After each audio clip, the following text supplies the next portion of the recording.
കുറച്ച് പൈസ ആയിട്ട് വേഗം വരാൻ പറ. അച്ഛന്റെ മോളുടെ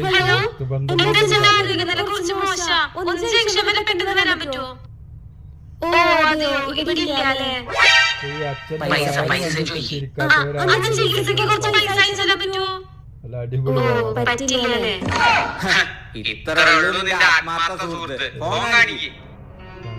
ഇനി മേലെ മോളെ കൊണ്ട് നടന്നാ ഇത് നിന്റെ കൃഷ്ണയുടെ വോയിസ് അല്ലല്ലോ.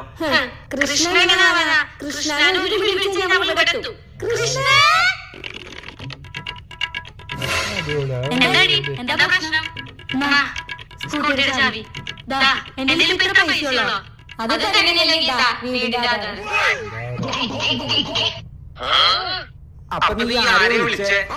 അതച്ഛന്റെ കഴിഞ്ഞ 40 വർഷത്തെ സുഹൃത്ത് പങ്കജാക്ഷൻ അങ്കിൾ.